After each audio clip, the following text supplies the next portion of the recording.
Salam. Apa kabar kekasih Tuhan Yesus Kristus? Kiranya damai sejahtera dari Allah Bapa dan kasih setia dari Tuhan kita Yesus Kristus serta Roh-Nya yang kudus senantiasa menyertai kita semuanya. Amin. Pada episode edisi ke-59, Sabtu tanggal 21 Januari 2023 dengan seri 5301, sebuah kata untuk penderitaan, atau A Word to the Suffering. Mari kita bahas kata pengantar dari kitab 1 Petrus yang merupakan kitab ke-21 dari 27 kitab perjanjian baru di Alkitab. Kata pengantar ini saya kutip dari buku The Student Bible yang telah selesai saya terjemahkan ke dalam bahasa Indonesia. 1 Petrus atau First Peter. Sebuah kata untuk penderitaan. Apa yang harus dilakukan saat masalah datang? Saudara-saudara yang kekasih, janganlah kamu heran atas nyala api siksaan yang datang kepadamu sebagai ujian, seolah-olah ada sesuatu yang luar biasa terjadi atas kamu. Dari kitab 1 Petrus pasal 4 ayat 12. Awan debu yang berputar-putar menunjukkan datangnya pasukan kematian Turki. Tetapi siapa yang bisa lolos? Desa-desa di Armenia terekspos dan tidak berdaya di dataran bebatuan. Orang-orang Kristen yang ditakdirkan mati saling melekatkan diri satu sama lain di lantai rumah-rumah mereka, berdoa, bernyanyi, dan menggigil ketakutan.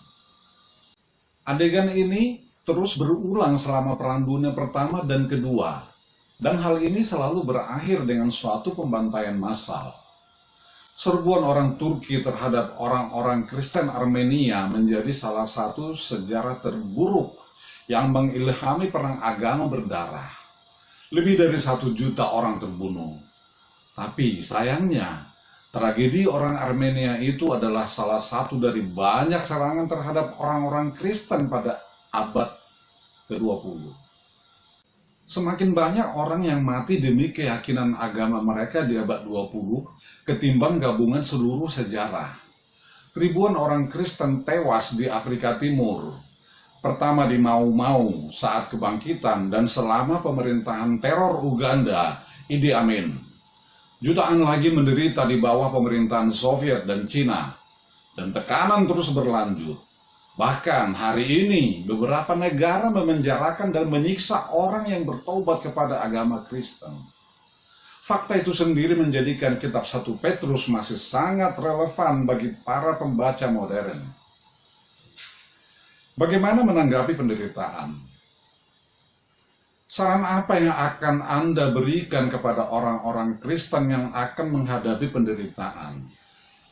Rasul Petrus mengambil tantangan itu hanya sebagai gemuruh mencekam yang menakutkan setiap komunitas Kristen. Kaisar Nero yang setengah setan menangkapi orang percaya sebagai kambing hitam bagi berbagai penyakit di kekaisarannya. Akankah orang Kristen yang teraniaya melarikan diri atau bertahan? Akankah mereka memperlunak tanda-tanda yang berhubungan dengan keyakinan mereka? Menyerah? Para pembaca kitab Petrus hidup dalam bahaya, membutuhkan saran yang jelas mengenai penderitaan. Mereka juga menginginkan berbagai penjelasan pengertian dari penderitaan. Mengapa Tuhan mengizinkannya terjadi? Bisakah menghasilkan sesuatu yang baik? Adakah Tuhan peduli?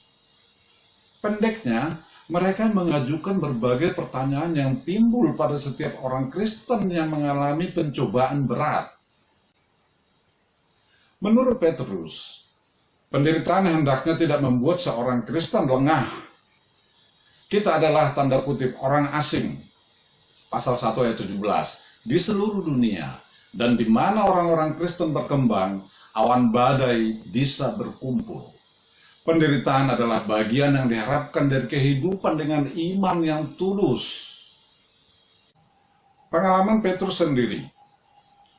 Pada subjek penderitaan, Petrus membuat suatu bimbingan ideal bagi para pembaca dahulu dan sekarang. Dia telah dicambuk dan dipenjarakan oleh karena imannya. Sekali waktu bahkan terancam dieksekusi.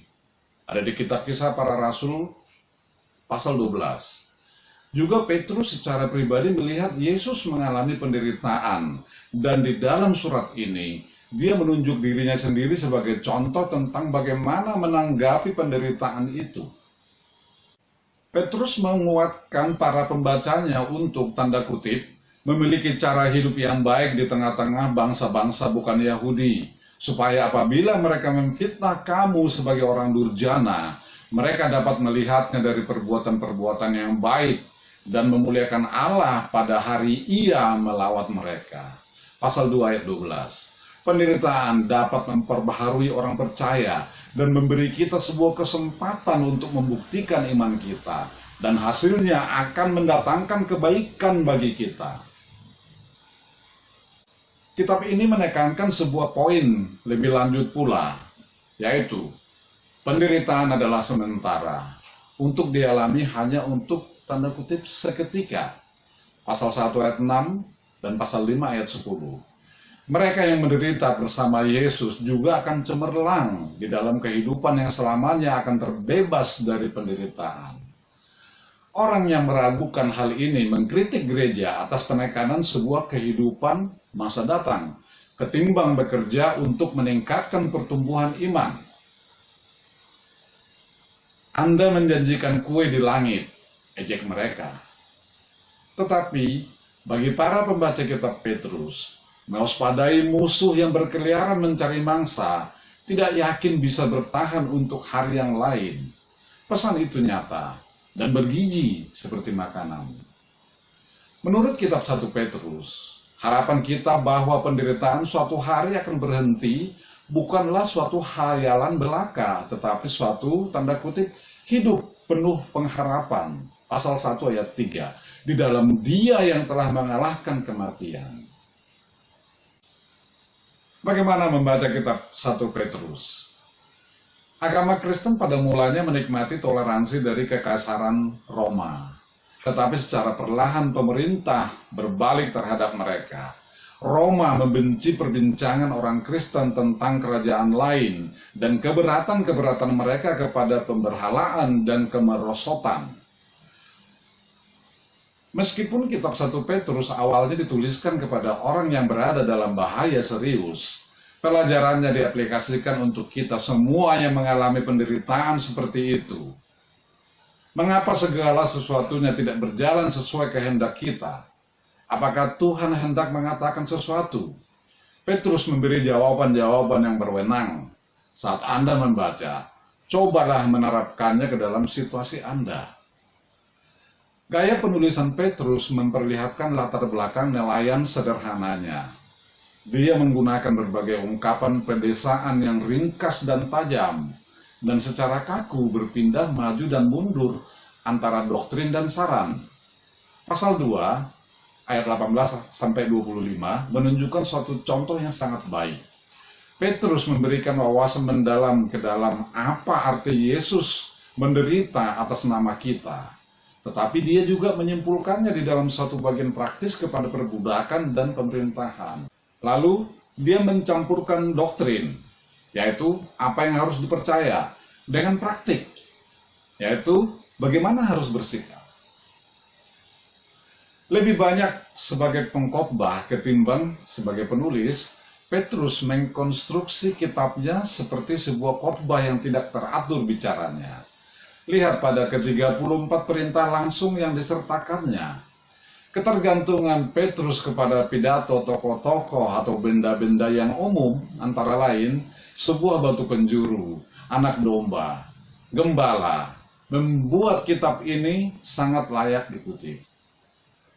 Tetapi Petrus tidak hanya memberi pesan sederhana. Dia telah berpengalaman dalam berbagai pengajaran tentang Yesus dan para nabi secara proporsional. Dia mengutip dari perjanjian lama lebih banyak daripada penulis perjanjian baru yang lain. Salam. Dari daerah Bintaro Jaya, Tangerang Selatan, saya menyampaikan Tuhan Yesus memberkati kita semuanya. Amin. Amin. Amin.